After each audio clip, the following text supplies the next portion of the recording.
मुंबईतील लोकल वाहतूक ही सुरळीत सुरू आहे। पश्चिम आणि हार्बर मार्गावरील लोकल ही सुरळीत सुरू आहे। मध्य रेल्वेची वाहतूक नेहमीप्रमाणे 10 ते 15 मिनिटं उशिराने सुरू आहे। गणेश थोरात आमचे प्रतिनिधी या संदर्भातली अधिक माहिती देतील। गणेश,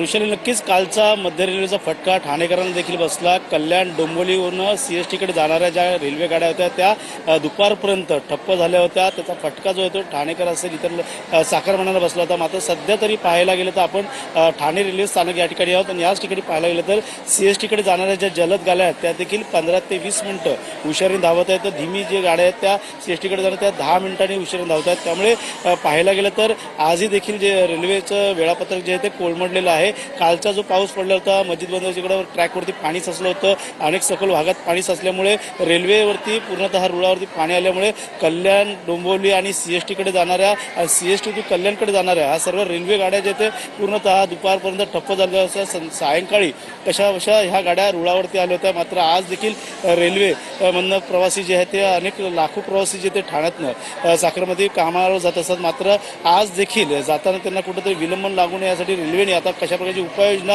याकडे केली आहे पाहू शकतो। पाहायला गेलं तर गेल्या काल 100 मिलीमीटर म्हणून जास्त अधिक जो पाऊस जो तो मुंबईमध्ये कोसळला होता। त्यामुळे मोठा फटका जो आहे तो अनेक वाहतुकीवरती देखील बसला होता। सध्या तरी ठाण्यामध्ये रेल्वे जे आहे ते वेळापत्रक 15 ते 20 मिनिटं रेल्वे उशिरा धावतामुळे कोलमडलेलं आहे। तर वाहतूक जी आहे ते हायवेवरची कुठेतरी आता सध्या तरी सुरळीत आहे। मात्र जोरदार पावसाचा इशारा जे आहे ते हवामान खात्याने वर्तवल्यामुळे घरातनं बाहेर पडताना शक्यतो काळजीपूर्वकच घराच्या बाहेर पडावं असं देखील आता प्रशासनाने त्या ठिकाणी सांगण्यात आलं। त्यामुळे ठाण्यात सध्या तरी पावसाला अजून सुरुवात झाली नाही। काल नक्कीच धन्यवाद गणेश दिलेल्या सविस्तर माहितीसाठी।